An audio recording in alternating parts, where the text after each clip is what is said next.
Salut les amis, on se retrouve pour une nouvelle vidéo sur l'univers de Naruto. Aujourd'hui, nous allons débattre d'un sujet, d'une possibilité qui aurait changé énormément de choses dans l'histoire de Naruto. Car oui, il faut le dire, Itachi est sûrement celui qui, selon son rôle, aura le plus d'impact et créera le plus de changements dans l'histoire. Itachi a eu un rôle très important dans la série. Ses actions ont toutes eu un effet sur l'histoire et sur le développement des personnages. Nous n'allons pas revenir sur ces moments forts, car nous l'avons fait la semaine dernière, mais je vous invite, si vous ne l'avez pas vu, à voir la vidéo sur le sujet. Itachi nous a été présenté comme le grand méchant qui a tué tous les membres de son clan pour évaluer sa puissance et qui a laissé son petit frère en vie car il était trop faible, justifiant cette décision par le fait qu'il voulait l'affronter quand il aura atteint le summum de sa puissance. Et plus tard, quand ils se recroiseront, il lui dira de s'entraîner plus pour devenir encore plus fort et seulement là, il l'affronterait.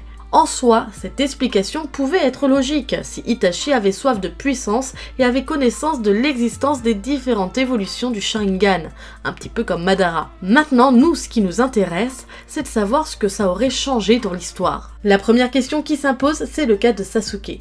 Je pense que c'est cette partie qui est celle où l'histoire sera probablement la même, ou du moins, s'il y a du changement, ce sera réellement mineur. Il laisse Sasuke en vie derrière lui après avoir massacré tout son clan, et celui-ci y prendra exactement les mêmes décisions, parce qu'il veut toujours se venger, il veut obtenir de la puissance et le tout rapidement, donc il finira par se tourner vers la personne qui lui propose tout ça en même temps, Orochimaru. Par la suite, il réussira toujours à le tuer comme dans l'histoire originale. Par contre, la conclusion du combat Sasuke et Itachi pourrait être tout autre, mais ça, nous reviendrons dessus plus tard. Commençons déjà avec la première apparition d'Itachi dans l'histoire, parce que jusqu'à présent, jusqu'à ce moment-là, nous ne connaissions d'Itachi que ce que racontaient soit les ninjas de Konoha, soit Sasuke. Donc le premier changement serait quand Itachi et Kisame viennent à Konoha et affrontent Kakashi et tous les autres. Cette rencontre aura deux possibilités. Soit Naruto est sauvé par la suite, soit non. Déjà, lors de l'affrontement d'Itachi et Kisame contre les ninjas de Konoha, je pense sincèrement que Itachi et Kisame remporteraient largement le combat. Je pense vraiment que Itachi aurait fini par tuer Kakashi avec le Tsukuyomi. Ensuite, lui et Kisame auraient tué Kurenai, Gai et tous ceux qui seraient arrivés par la suite. Bon, Gai aurait sûrement tenté de franchir les 7 portes pour affronter Kisame et Itachi, mais il finira quand même par perdre. Ils vont à la rencontre de Naruto, et Itachi va sûrement le mettre en genjutsu ou alors l'assommer avec Tsukuyomi pour pouvoir l'enlever très facilement bien sûr. Et par la suite arrive Sasuke. Et là, Itachi va pas prendre des gants, il va l'assommer comme il l'avait fait la première fois, et arrive ensuite bien sûr Jiraiya comme dans l'histoire originale. Kisame et Itachi vont se liguer contre lui, ils vont le battre à deux. Sauf que c'est là que nous allons avoir deux chemins différents. Soit Jiraiya s'enfuit ou se fait tuer, soit c'est l'inverse, Jiraiya réussit à les mettre en déroute tous les deux et Naruto reste à Konoha à ce moment-là. Commençons par la première possibilité. Naruto est capturé. S'ils arrivent à capturer Naruto, ils vont quitter le village Fissa et se rendre dans leur QG où se trouve la statue Gedo pour y apporter le démon à 9 queues.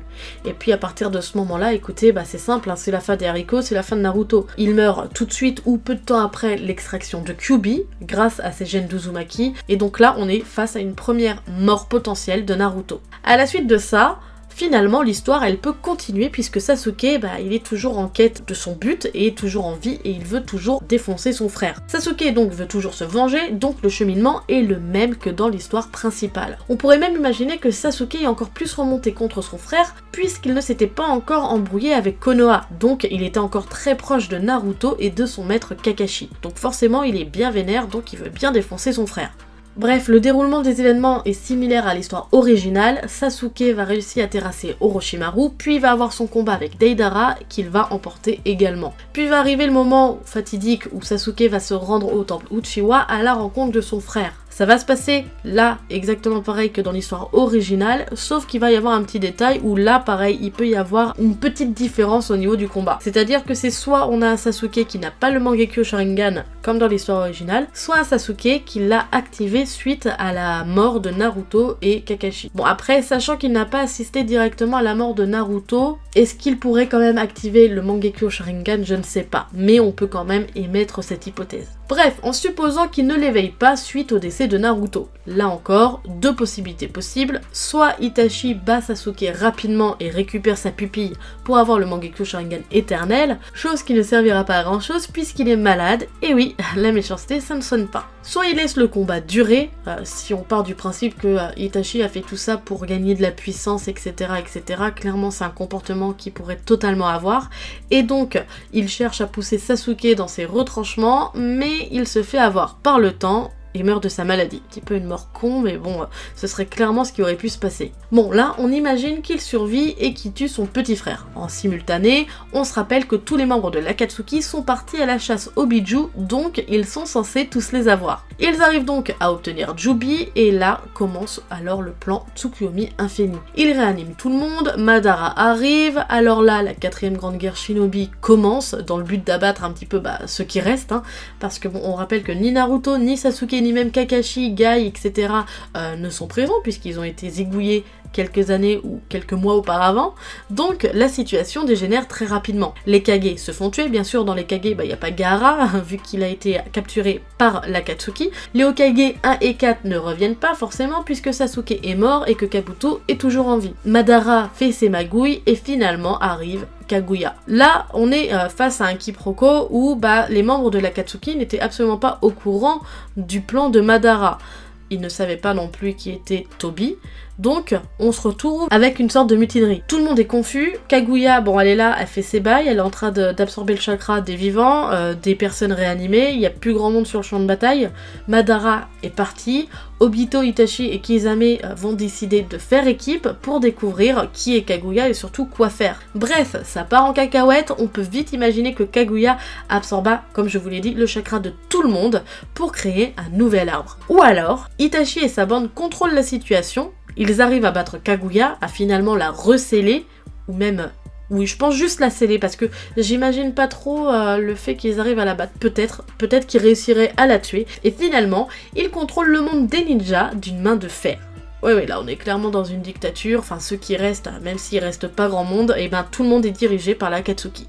Donc ça c'était notre premier scénario possible si Naruto avait été capturé par Itachi et Kisame suite à leur combat contre Jiraiya à Konoha. Maintenant, intéressons-nous un petit peu à l'idée si Naruto n'avait pas été tué et que Jiraiya avait réussi à faire fuir Itachi et Kisame.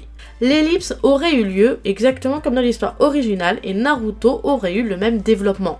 La seule chose qui aurait changé, c'est le ninja en charge de l'équipe 7 qui aurait été Yamato ou peut-être même un autre, puisqu'on rappelle, Kakashi s'est fait zigouiller par Itachi. Lorsque Naruto rencontre de nouveau Itachi, alors qu'il est avec son sensei Sakura et grand-mère Shio, donc au moment où ils partent à la rescousse de Gaara qui a été capturé par l'Akatsuki, Itachi aura certainement pu tous les abattre assez facilement. Et c'est là qu'on se rend compte que Itachi a vraiment eu énormément d'occasions pour capturer Naruto. On se rend compte avec du recul qu'on avait énormément d'indices pour nous prouver que Itachi finalement n'était pas méchant, ou du moins n'avait pas les mêmes objectifs que l'Akatsuki. Et suite à cette rencontre, on se retrouve avec la même finalité que dans notre premier scénario où Naruto finit capturé et va mourir suite à l'extraction de Kyuubi. C'est bien beau tout ça, mais on n'a pas totalement fini encore de voir les différentes possibilités puisque quand on a parlé du combat Sasuke et Itachi, nous avons vu qu'on avait deux possibilités, soit Itachi remportait le combat, soit c'était Sasuke.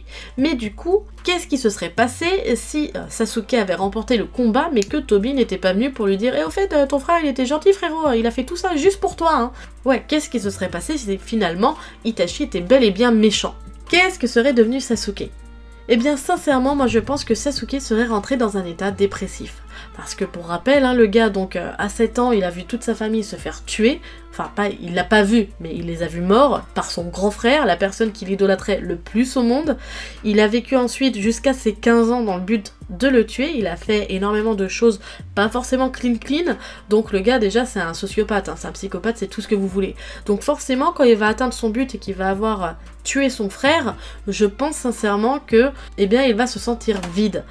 Il aura atteint son objectif, donc forcément, il aura plus rien à faire, et là, il va se rendre compte du néant et de la solitude qui l'entoure. Si vous croyez que Sasuke serait rentré tout gentiment à Konoha alors qu'il était considéré comme un déserteur et qu'il n'y a ni Naruto ni Kakashi pour le protéger d'une détention à vie, vous vous mettez le doigt dans l'œil. Vous vivez dans le monde des bisounours. Clairement, ça n'irait pas avec le développement ni du personnage, ni de tout ce qu'il a vécu en fait. Donc non, je pense que Sasuke, soit le gars, il nous fait une Shisui, soit il devient le nouveau méchant de l'histoire. Il veut se créer un nouveau monde, un monde idéal où il n'y aurait pas de méchants, etc. Et on retourne, rebelote avec l'histoire de l'Akatsuki. Dans l'histoire de Naruto, ils aiment bien les clans qui veulent changer le monde, visiblement. Donc je pense clairement que ça se serait passé comme ça. Voilà pour moi les principaux changements qui auraient eu lieu si Itachi avait été vraiment méchant.